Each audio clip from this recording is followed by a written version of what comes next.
everyone, and it is with great joy that I bring you my middle grade March TBR for this year. It is one of my absolute favorite readathons in the year. It is a lovely way to say goodbye to winter and to beckon in spring with some delightful middle grade literature. Thank you to the creators and hosts, Katie from Life Between Words, Krista at Books and Jams, Amanda at The Curly Reader, and Jenna Morgan over on Instagram. It is such a fun and really festive feeling time for readers. And I had just love reading middle grade. Even as an adult, it's such a wonderful genre. So I cannot wait to tell you about the books that I have picked out. And there are some optional prompts, and I had a list of books that fit the prompts. So I will tell you about the books I have picked out for the prompts, and then the extra stack of books, the pile of possibilities, and we'll see how much I actually get to. So the first prompt is to read a non-Newbery winner. Just to focus on, there are many awards out there for children's literature and to kind of broaden your horizons. And I was wanting to read The Borrowers by Mary Norton. This has been very enthusiastically recommended to me by my friend Chelsea over at Voyage of a Time Wanderer. Chelsea believes in the fact that I and this book are meant to be so much that she sent me this beautiful copy of it. So thank you very much, Chelsea. And I tried it a few years ago and I think I only read a couple of chapters. And Chelsea says it takes it a while to get going. So I want to give this another try. It has delightful little illustrations. It's classic children's literature. I need to love this. So I think I might read the Kindle version through my library just because of the convenience of that. But I do love having this copy too. Maybe I'll switch back and forth. I don't know. The point being, I'm really looking forward to reading about the Borrower family, who are this little family that live inside the bottom of a house. And it's the beginning of an entire series. So if I love this one, it would be very exciting. The next prompt is to read a book with a neurodivergent character, and that is The Year of Miss Agnes. This is the book that I had picked for the March Kindred Spirits book club pick, and I had picked it in honor of middle grade March, and then I love that it fit this prompt.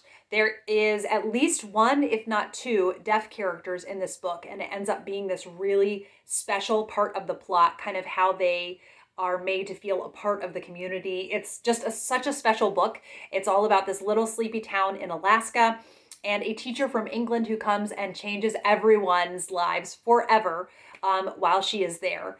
It's a beautiful, beautiful life-affirming story, and I can't recommend it enough. If you would like to join in the discussion, I think it is March 18th. Is the date for that, Saturday. We always discuss it on a Saturday afternoon for me. And I will put my email down below and you could ask to join that way. And I send out the Zoom link through that. The next one is a book with sky on the cover. This is the fifth year running that I'm going to be holding this book up. And that is Love, Ruby, Lavender by Deborah Wiles. You know, PSA for Kate DiCamillo fans that you might be running out of Kate DiCamillo books. Give Deborah Wiles a try.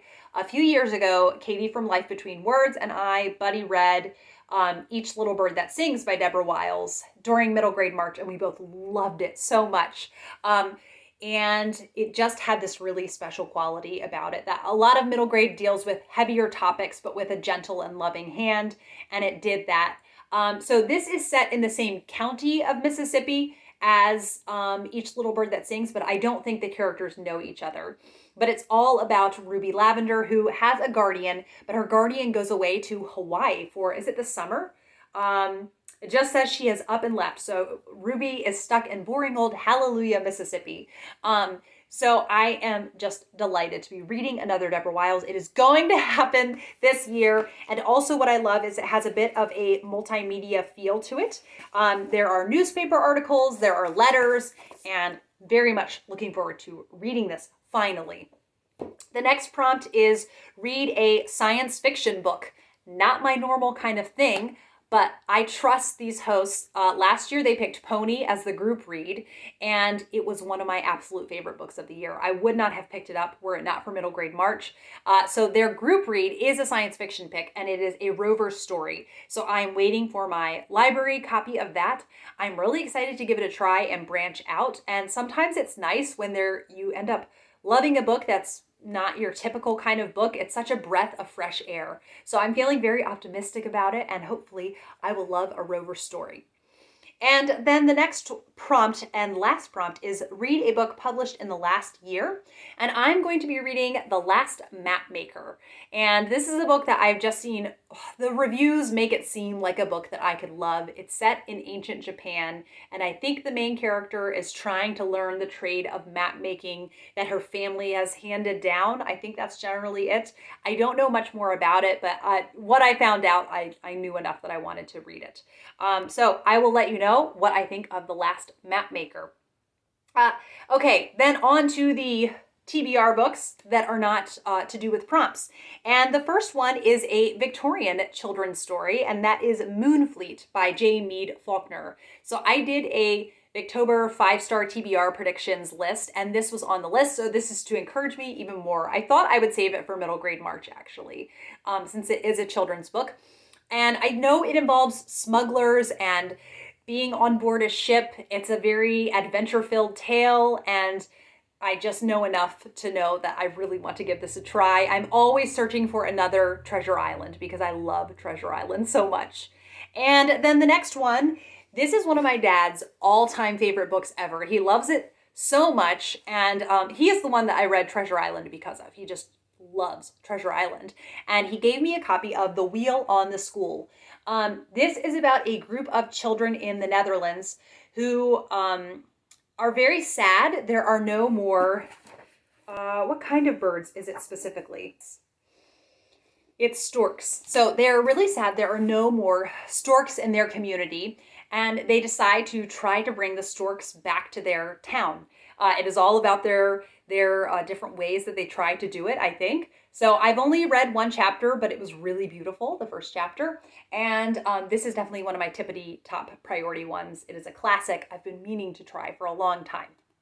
And the next one is just such a fun cover and perfect for kind of spring break vibes. So it is The Pink Motel by Ryrie Brink. And a huge thank you to Echo Point Books and Media for sending me this review copy. So I'm hoping to do an individual review video of this when I finish it. And I just have fallen in love with the Family Grandstand series by Ryrie Brink. And then last month I loved Winter Cottage by her. And I also love Caddy Woodlawn, so it's very fun to try out more of her writing. And in this one, there is a little boy and his mother who run this pink motel in Florida.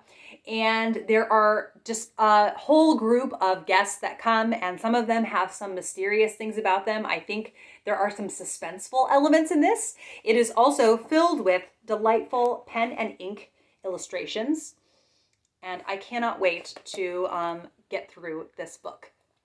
The next one is The Young Pretenders by Edith Henrietta Fowler. This is another Victorian book, and I have heard wonderful things from Katie at Katie at Books and Things about this one. And she read it during Victober and really loved it. It's supposed to be charming and humorous. I'm hoping for kind of some E. Nesbit vibes. I think Babs is the main character, and she's very precocious. I will report back what I think about this. And then the next one that I am just delighted to be buddy reading with Jen from Jen's Reading Life. I will link her Instagram down below. I am sorry, Jen, if I said your Instagram handle wrong. But we are currently buddy reading The War That Saved My Life, and absolutely loving it. It is a reread for both of us. And then Jen has never read The War I Finally Won, and I loved it just as much as the first one, I'm pretty sure. They are very different, but I think I love them equally. And we are going to be reading that, The War I Finally Won, together during the month of March. The next one that is another buddy read, and I am so excited, is Esperanza Rising by Pam Munoz Ryan. This will be my first book by Pam Munoz Ryan. And this is going to be a buddy read with Jessica, or Jess from Dear Readers. This is Jess, and it's one of her favorite childhood books. So I'm honored that she agreed to buddy read it with me. And I think it is about migrant workers. I know part of it is set in Mexico. Oh yes, they have to flee to California at some point. So I think there's going to be some heavier topics dealt with in it. I'm going in blind though. I really don't know much about it. I'm really hoping to fall in love with it. It's one of those books that I just have always heard wonderful things about. The next one, going back kind of very vintage style, and is Lassie Come Home. I am not a huge animal book person, but one thing I've learned from The Wind in the Willows and 101 Dalmatians and All Creatures Great and Small, if it's a classic that is about animals, I should at least give it a try. So I found this at a library book sale a few years ago. I love the cover. I think it's so cheerful looking, and it has some really nice illustrations in it as well. I wish adult books had illustrations as much as middle grade literature did. So we're going to see what I think of Lassie Come Home. And yeah, hopefully I love it. And I am planning on also another way I will be celebrating middle grade March or watching some film adaptations of these different things. So Lassie Come Home has one, and then Moonfleet has one, which I've ordered from the library. And then with The Borrowers, The Secret World of Arrietty, I'm going to be doing the Studio Ghibli version of that. And I love to kind of go all out with readathons, including some movie adaptations. Then the next one is The Tarnished Garden. So here, spring is just around the corner, and I really want to read this book by Alyssa Coleman. It is a sequel to The Gilded Girl, which I read either last year or 2 years ago and really enjoyed. It was a retelling of A Little Princess. This one now is following up with those same characters, although it's set in New York City, and this one, The Tarnished Garden, is a retelling of The Secret Garden. It's a really interesting world filled with magic that is kind of more freely used by the upper classes, but not as much by the lower classes. So just a really interesting and unique world, and intriguing characters. Another classic that I want to read is Penrod. This is a series that's referenced in the Betsy Tacy series, and it really intrigued me when I read about it. And then I am 90% certain that my dad maybe read us aloud Penrod when I was a kid.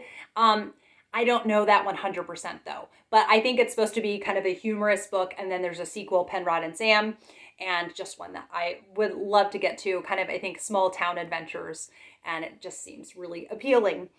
Then the next one is The Field Guide by Toni Dieterlese. This is the very first book in the Spiderwick Chronicles. This is a series I've never tried, but after enjoying some of Toni Dieterlese's other books, it made me really want to try it. So we'll see. I would love a new children's fantasy series to love, something I'm always open to finding more. And then Lisa and Lottie by Eric Kastner. This is the book that The Parent Trap was based on, and I am so excited to read this. This is maybe the book I'm the most excited to read during middle grade March, and I will just show you. It has these lovely, quirky illustrations throughout, and I am so looking forward to it. So I have no idea what to expect. Who knows what changes there are. Yeah, I mean, they meet at summer camp. That's still the same. So I am excited to finally try this. Okay, then just trying to get everything organized. I'm also going to finally read Heidi. A couple years ago, I accidentally read an abridged version, but I loved it. So now I'm looping back around because I want books where the characters like revel in nature and there are domestic details. And I asked on Instagram, and Heidi was one that was recommended. And so I have already started listening to the audiobook with the boys, and we are really, really enjoying it. So I'm very excited to experience Heidi in all its unabridged glory. And yes, I will just let you know what we think of the completed product. Now, I am also in the mood for some kind of Irish settings and literature. And this happened after I started with the boys A Pot of Gold, a treasury of Irish stories, poetry, folklore, and of course Blarney. this has put me so in the mood for all things Irish. It's just a really nice collection. And so we read The Enchanted Cap.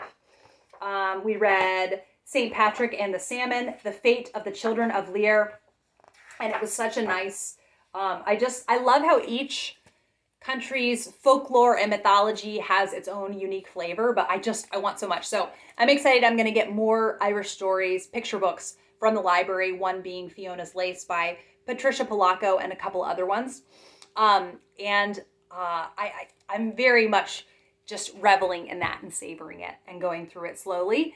And then it's perfect timing because every year when the Irish Readathon is announced, I always want to be organized and participate. But then I get so distracted with March Mystery Madness and middle grade March, and have trouble finding kind of specifically middle grade Irish books or Irish mysteries that I would want to read. And it's just the stars have collided. So I was looking for books set in Ireland, and the first that I'm going to read is not by an Irish author, but it is an Irish setting, and it is The Secret of the Roan Mor Scary. And I'm very excited to read this because there is a children's movie that came out in the 90s called The Secret of Roan Inish. I have never seen it. My friend Taylor over at The Babbling Bee told me about it, and it just sounds exactly what I am in the mood for. So I'm very excited for that. But then also, when I was digging around, I forgot all about this book that I own.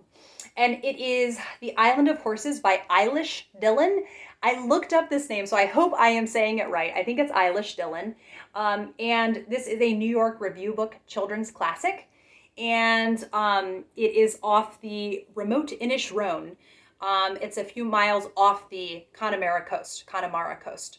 And nobody really goes there. But one day, young Danny McDonough and his friend Pat Conroy head off to the island seeking adventure. There's a beautiful tame black colt, and then they end up in a world of trouble. So I'm very excited that things have finally lined up. I will be reading an Irish book. I would love to do more, but I got so caught up with all the other things. So I will link down below. The hosts are Aoife and Leanne, and they have some lovely prompts. And you definitely want to check those out. Okay, is that everything? I think that is everything. As always, I have a ginormous stack. I didn't even list everything that I am interested in, but I try to rein it in for the videos, and those are kind of my top priority books. So I love that Emma at Bookish Princess, her TBR for middle grade March went up today. I was so excited to watch it, and she talked about a panoply of possibilities, which I love the sound of that as well. So please let me know if you are going to be participating in middle grade March. I cannot wait to hear what you are reading, if so, and I will be very active on Instagram to document my adventure through it. I keep repeatedly trying to do reading vlogs, and I think at this point in my life, with my chronic illness, they just don't work for me. Because as soon, I always start them on a good energy day, and then as soon as that fatigue day hits, I get really overwhelmed at being behind and doing reading updates, and I just don't know how to make it work. So for now, I'm just like, you know what? I will update on Instagram, and you can follow my adventure there. But also, I will do a reading wrap-up, of course, at the end of March, beginning of April. Thank you, as always, for watching, and I hope you have a lovely day. Bye.